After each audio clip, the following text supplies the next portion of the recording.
Rieccoci a Primus Inter Pares, consueto appuntamento settimanale del mercoledì. Questa sera ospite il governatore del Veneto Luca Zaia, che lo ringraziamo di nuovo per essere intervenuto, e andiamo a trattare un altro argomento importante per quanto riguarda la regione. C'è stato un riequilibrio, definiamolo così, oppure un rivisitamento per quanto riguarda le case ATER della regione Veneto. Andiamo a vedere il servizio e poi lo commenteremo in studio. Edilizia pubblica si cambia.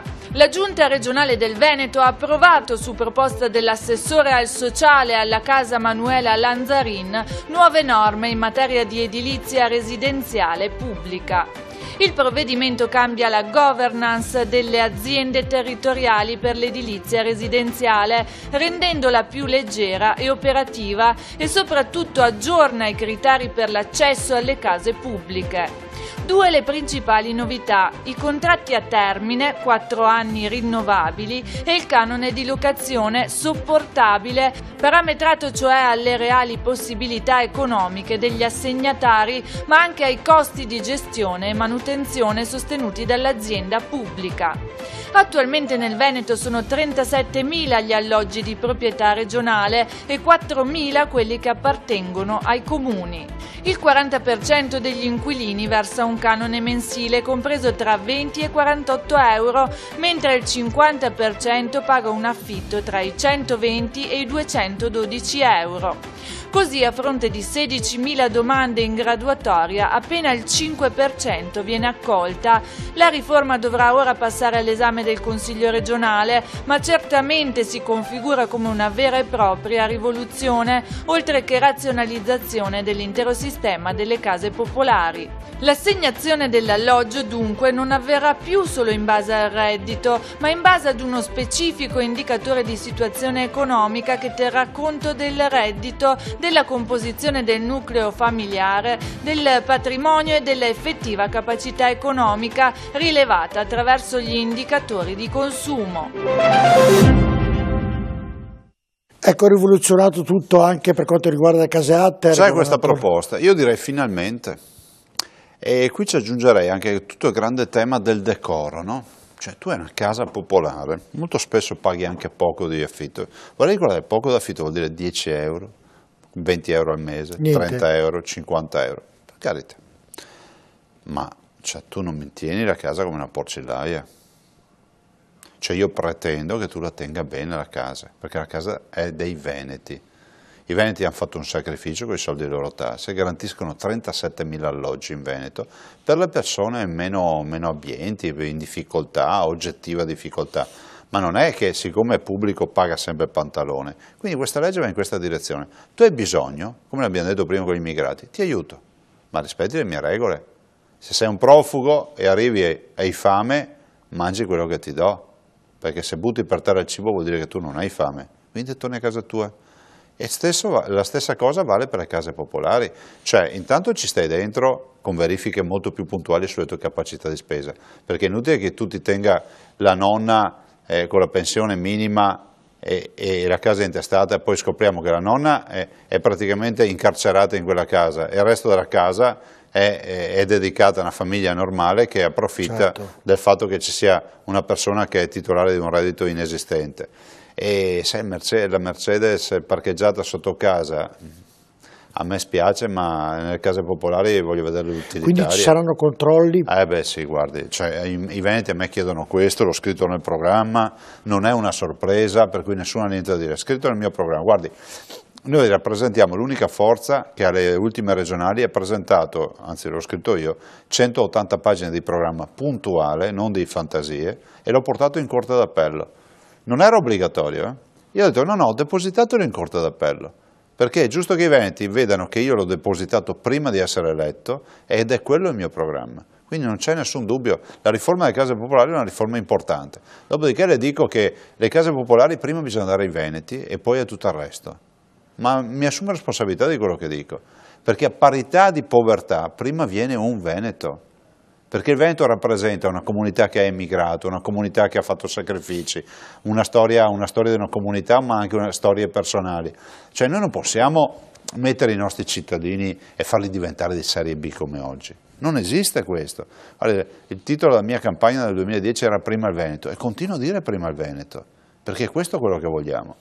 Beh, al di là di tutto poi succede come è successo a Padova, che il sindaco Bitonci prima del suo arrivo molte case dell'Atre popolari avevano la maggioranza di stranieri e poi invece è cambiato come sta facendo lei e ci sono più padovani nelle case che hanno bisogno, anche perché ultimamente è venuto fuori il dato che la soglia di povertà in Italia è aumentata e quindi c'è gente che ha ancora più bisogno, insomma, di questo. Guarda, in Italia ci sono all'incirca, si calcola sui 6 milioni di poveri, no? E l'ultimo dato la settimana scorsa era 4 milioni e mezzo più o meno, ma che era il più alto di tutti poi, sì, e quindi lo si capisce chiaramente che il 10% della popolazione vive alle soglie, no? Quindi 10% per il Veneto vuol dire dai 4 ai 500 mila persone. Noi dobbiamo pensare... Ma viene rispettato anche in Veneto questa percentuale? Perché capisco, sì, la ricaduta al sud... No, la ricaduta più o meno, un po' di meno, ma c'è comunque. E c'è anche da dire che noi non gestiamo direttamente, poi sono i comuni che fanno i bandi in base alla legge regionale per entrare nelle case popolari. Bisogna chiedere ai comuni che siano assolutamente stringenti nella applicazione delle norme. La regione ha intenzione di acquistarne delle altre, di nuove, di far Sì, sa, più nuove. Che acquistare case, noi vorremmo anche dar vita a nuove formule, no? Perché abbiamo capito che magari con la possibilità dei riscatti, formule lunghe, cioè se tu paghi 50 euro o 100 euro al mese di affitto e sai che puoi riscattare la tua casa, io penso che sei ancora più motivato a tenerla bene, no? Perché magari dopo 30 anni te la puoi comprare con un mini investimento e magari fra 30 anni hai figli che lavorano e certo, ti possono dare una mano, riesci ad avere più reddito, le cose cambiano. E quindi anche questa formula del riscatto non mi dispiace. E quindi staremo a vedere quello che succederà anche per... Certo che sto pensando al governatore, che è davvero un governatore, come un sindaco, ha tanti problemi nella regione, perché io le sto nominando uno a uno, ma molti di più. ne avrei 5 ore di trasmissione. Pensi solo alla sanità, la sanità per noi vuol dire... Eccola qui, lei mi ha anticipato il prossimo argomento, ma andiamo a vedere il servizio per quanto riguarda l'ospedale di Padova, in questo caso però riguarda la sanità nel Veneto. Andiamo a vederlo. Quella del nuovo ospedale di Padova è una partita importante sia per il sindaco della città che per il governatore della regione, che in più occasioni hanno affermato di voler vedere l'inizio dei lavori entro il termine dei rispettivi mandati. Secondo il cronoprogramma approvato il mese scorso dagli enti coinvolti, la palla è ora del comune, che deve mettere a disposizione della regione i 500.000 metri quadri di terreno richiesti entro fine agosto. Un passo fondamentale in questa direzione è stato compiuto 2 settimane fa in giunta, con l'approvazione del piano urbanistico dell'area privata dietro il Palasport San Lazzaro. Il nuovo ospedale infatti dovrà sorgere sui 250.000 metri quadri già di proprietà del comune e sul 64% dell'area adiacente privata, che secondo gli accordi sarà ceduta a Palazzo Moroni in cambio della possibilità di costruire sul restante 34% dei terreni, attualmente in mano alle banche, pronte a svincolare l'area dalle ipoteche e a firmare con il comune l'atto definitivo di cessione una volta ottenuta la concessione a costruire. L'approvazione definitiva del piano di lotizzazione avverrà fra una quindicina di giorni, con un passaggio nuovamente in giunta, quando saranno controdedotte eventuali osservazioni arrivate in comune. A quel punto, ovvero entro Ferragosto, Palazzo Moroni comunicherà alla Regione la disponibilità dell'area. Io farò la comunicazione alla Regione dicendo è approvato il piano, quindi ho in disponibilità i 520.000 metri, convocate la conferenza di servizio. La conferenza di servizio, che avverrà a settembre, farà da variante al piano regolatore per il tema urbanistico, cioè verrà messo il bollino ospedale, ai sensi della legge regionale che prevede questo.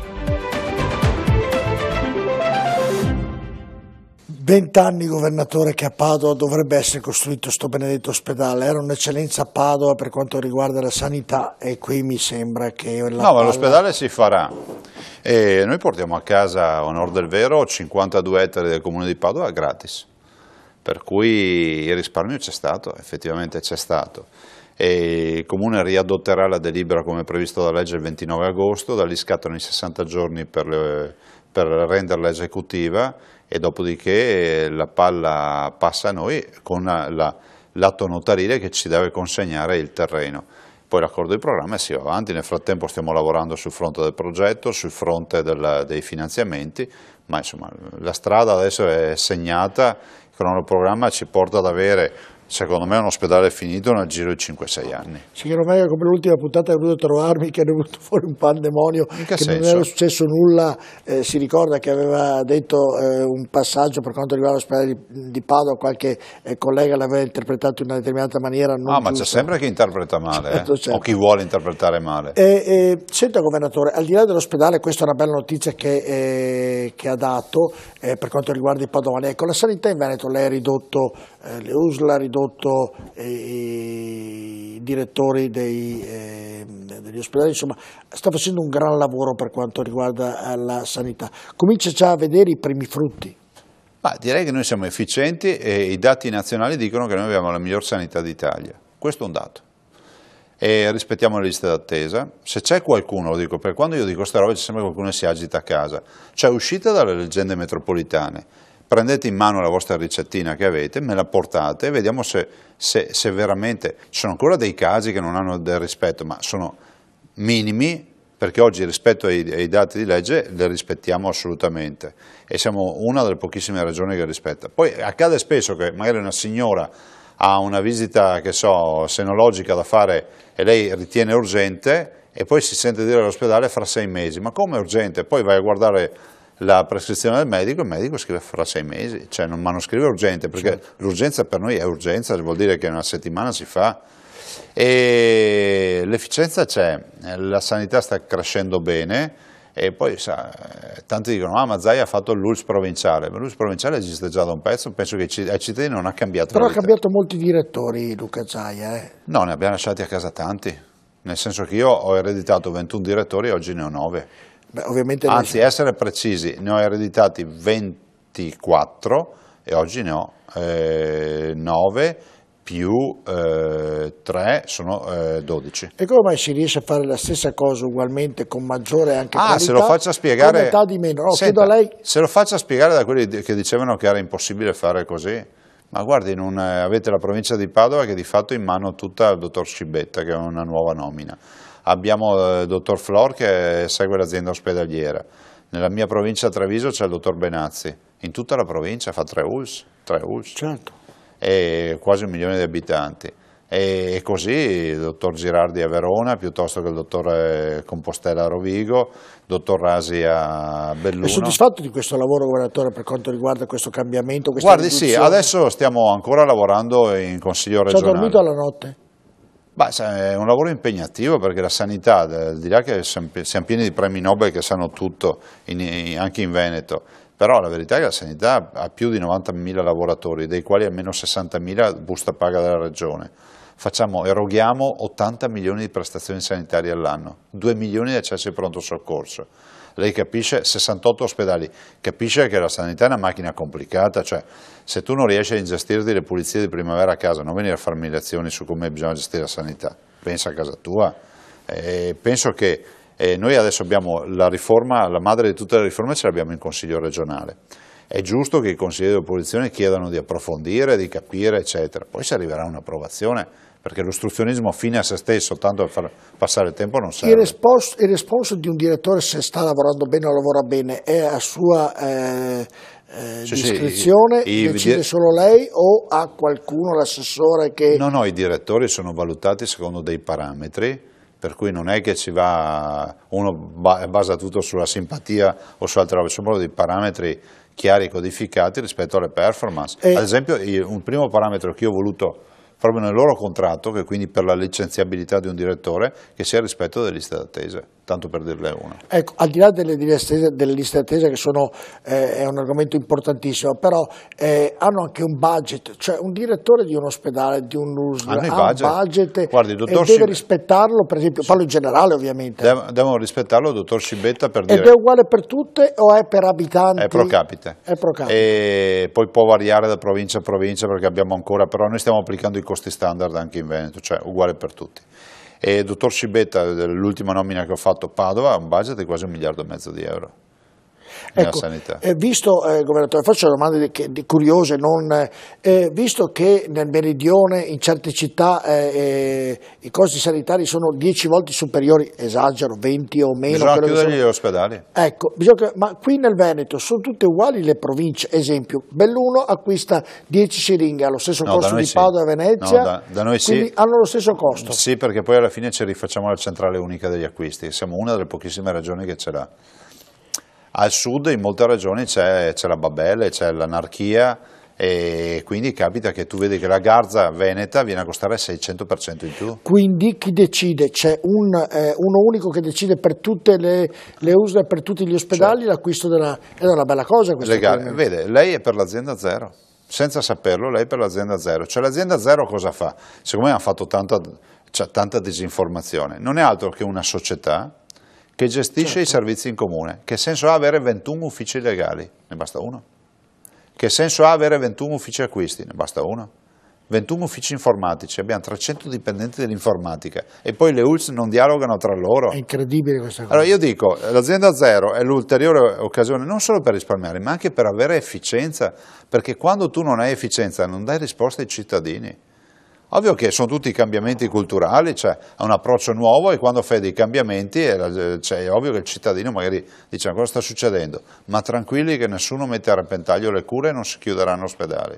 Beh, questa è una bella notizia. Allora, andiamo a pubblicità, l'ultimo break, semplicemente perché poi tratteremo i PAFs, faccio fatica anche a pronunciarli ogni volta, praticamente una cosa importante per quanto riguarda il Veneto e nello stesso tempo anche di una certa gravità. Allora andiamo in pubblicità e poi ne parleremo con il governatore del Veneto Luca Zaia. Tra poco rimanete con noi.